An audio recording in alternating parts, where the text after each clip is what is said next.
Adventures of Irvingman! Yes, it's Irvingman, strange visitor from California who came to Tacoma with powers and abilities far beyond ordinary YouTubers. Irvingman, who can change the most innocuous statement into a dumb joke, still lives in his childhood with his old TV shows, and who, disguised as Irving J. Funkelmeyer, fights a never-ending battle for laughter, music, and ad revenue. We start right in with exciting action today. Jimmy is waiting to get a haircut. He's supposed to be next, but some guy just bullied his way into the chair. Excuse me, but I think I was next.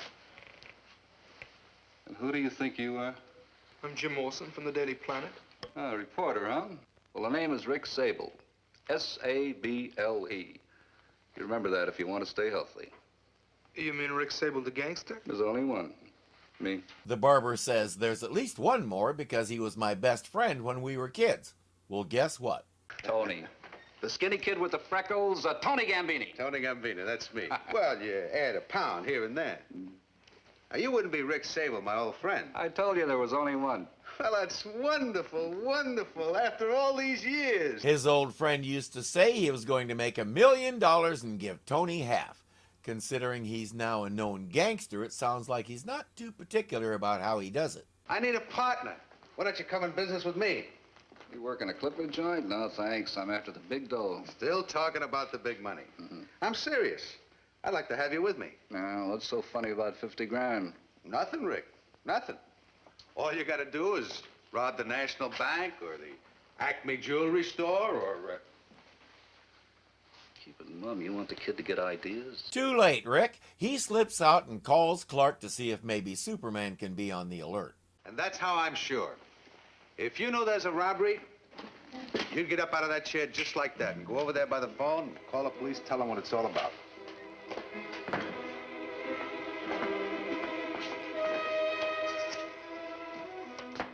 Hello, operator. Give me the police. Yeah, that's exactly what he's doing. He comes within a few words of telling the police about the robbery when Tony takes the phone away. He thinks his old friend is pranking him.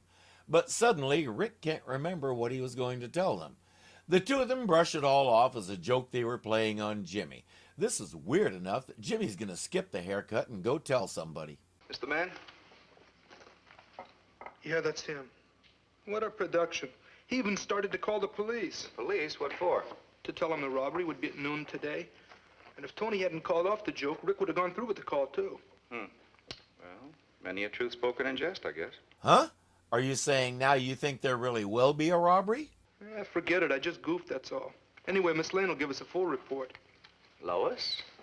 Yeah, she went down to the Acme Jewelry Company to pick up her wristwatch. That's different. Clark finds an excuse to get rid of Jimmy and does his thing. All right, boys. Superman. Drop those guns.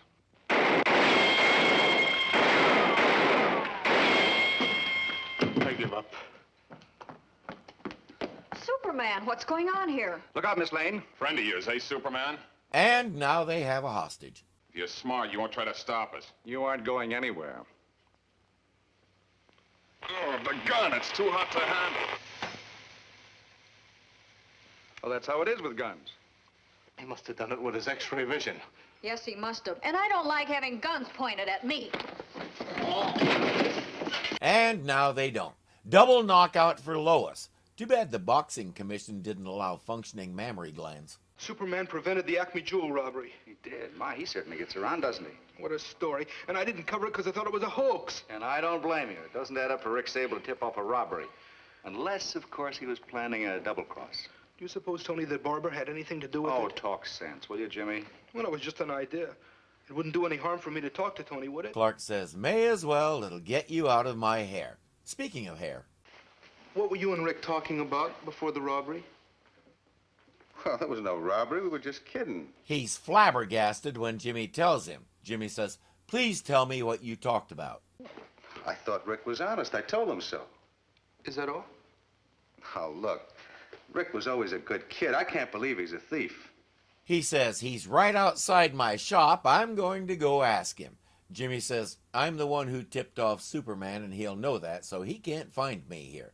Tony hides him in a back room. Somebody ratted on a day's job. Now, it was either you or that reporter. Why pick on me? If the police found out anything, it's because you called them yourself. What did you say? I called the police? Well, sure. If I hadn't stopped you, you'd have told them everything. Rick hoped it was a bad dream. He's a little dazed as he leaves. How do you like being a reporter? It's not bad, except for the people. Tell me about Rick. Don't you like people? Yeah, they're swell, especially Mr. Kent and Miss Lane. But that boss of mine, Mr. White. Well, are you afraid of him? No. Someday I'm going to tell him what I really think, too. Jimmy wants to talk about Rick, but it appears that Tony wants to talk about Jimmy and Perry. All right, I'll tell you what we'll do. We'll talk about Rick. First, you tell me about Mr. White. Why do I get the feeling we aren't going to get around to the second part of that deal? Well, take last week, for example. Mr. White took the spill in the bathtub and raised a lump the size of an egg on his head. Oh, I'm sorry to hear that. I was sorry, too. So the next day, he assigned me to do an article, Hazards in the Home. Oh, that's fine. Yeah, except I've been plugging for months for it. If the chief had listened to me, he wouldn't have had to get a bump on the head to get a good idea. It's a little spooky how easily he can get people to talk, isn't it? You know, you've got lots of good ideas. Why don't you tell Mr. White about them? Believe in yourself. What if he doesn't like my ideas? Well, then tell him you'll quit and go where you wanted. Tony, you're right. You're absolutely right. Jimmy really feels like he can do it, and he says Tony made it happen. Tony isn't so sure, but from what I can see, basically, Tony is a natural hypnotist. Something about his voice makes people susceptible to what he's saying, and he never even realized it. I want to see you a minute, Chief. Where have you been? Out on a big story, I suppose. What's going on around here? Oh, Miss Lane's trying to warn me that you knew I was getting a haircut on company time. So you admit it, eh? Why weren't you working? I was working. He explains Tony's part in stopping the robbery and wants to follow up on this strange ability of Tony's. Following Tony's instructions, when Perry says no, he says, "Then I quit." And it's clear he means it. He's on the story of the magic barber. You see, with Tony's help, I'm planning to get Rick to outline his whole plan of operation. And that way we can clean up this town overnight and keep an exclusive on the story. To say nothing of reforming a notorious criminal. He may have something there, Chief. So Jimmy and Tony are driving to Rick's place. He lives about 3 miles beyond the edge of the earth. Hi. In case you're wondering, Tony, I'm Jimmy's co-worker. Miss Lane, what are you doing here? You wouldn't want me to miss the fun, would you? But you can't come with us. This may be dangerous. Well, we just have to take her back. I'll turn around the driveway here. Well, if you're afraid, I'm not.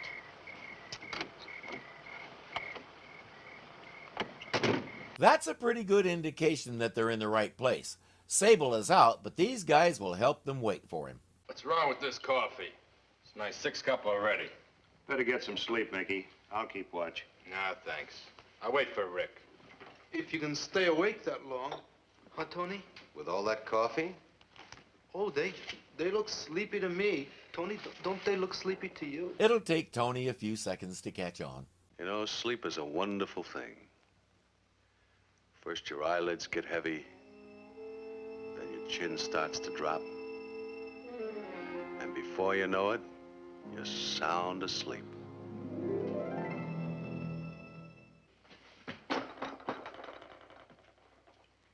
Hey, he wasn't talking to you. Now do you believe what Jimmy is saying, Tony?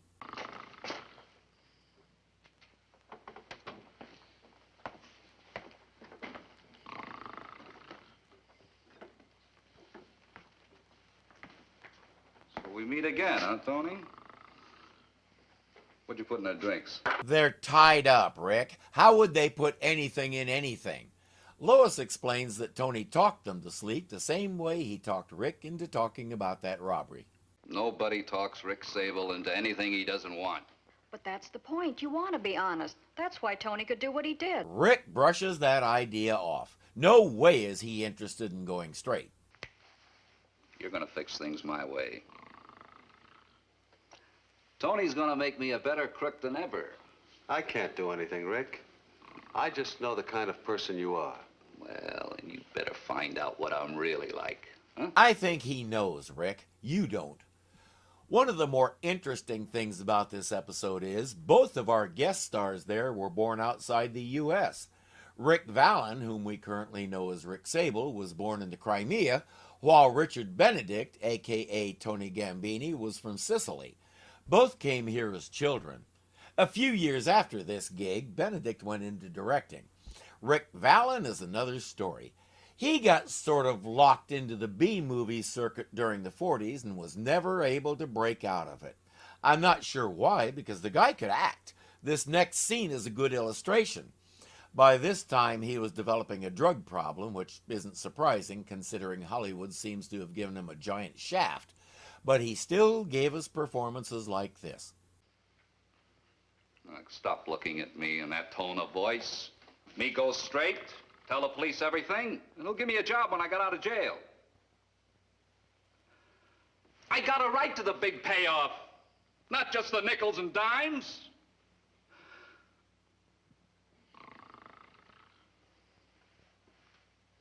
Okay. I didn't want to interrupt that because I wanted you to see the progression that he conveyed. But now I have a few things to comment on. Stop looking at me in that tone of voice. Me go straight, tell the police everything, and they'll give me a job when I got out of jail. I believe Tony already offered you one. You think that'd change because you did the right thing? I got a right to the big payoff, not just the nickels and dimes. Why? Exactly where is that right encoded and who encoded it?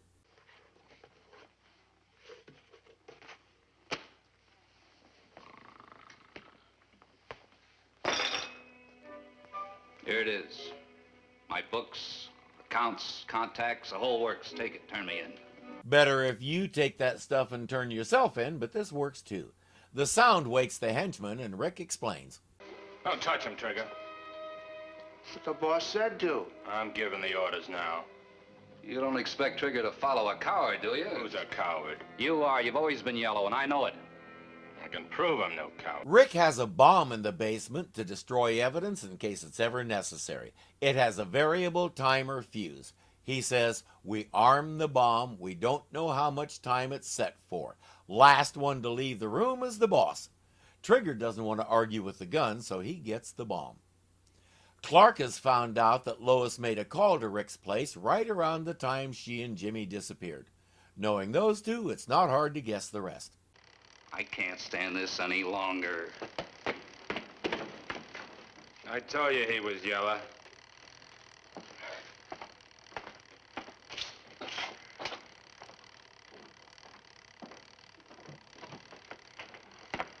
Should have seen him go. He went by me so fast he didn't even see me. But there isn't time to get everybody untied before the bomb goes off because it just signaled 15 seconds to go.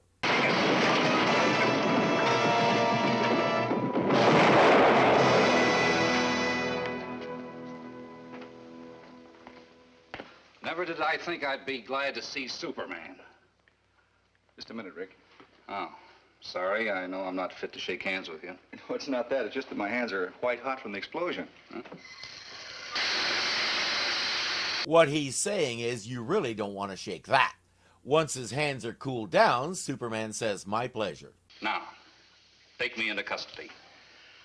No, this is Jimmy's show. I'm going to turn everything over to him. But Rick tried to save our lives. Do I have to turn him over to the police? No, kid. I've got to take my rap. But you can sure testify on his behalf at his sentencing hearing, and if you don't, I'll ground you. Oh, sure, all right. Gee, the bomb was kind of a dud, huh? I had nothing to do with it. Superman saved us all. You did, though. At least you came back and tried to help us. What nerve. Rick, if you go straight, I do too. That goes for me likewise. They all know it means jail time, but Tony says, when you get out, you can go into business with me. Rick says, me, a barber? Well, you can handle giving the kids crew haircuts. That way no one will know the difference. Sure. And I'll take care of the shoe shining department. You'll take care of the shoe shine department. That's my department. Hey, wait a minute. Who's boss around here? In the barbershop business? Tony's boss. Couldn't you just get sick? Hey friends, if you enjoyed the video, please click the thumbs up button and let me and YouTube know it. If you're not subscribed yet, you know what to do. And remember, you can become a patron of this channel for as little as $2 a month. Thank you so much for watching, and I'll see you next time.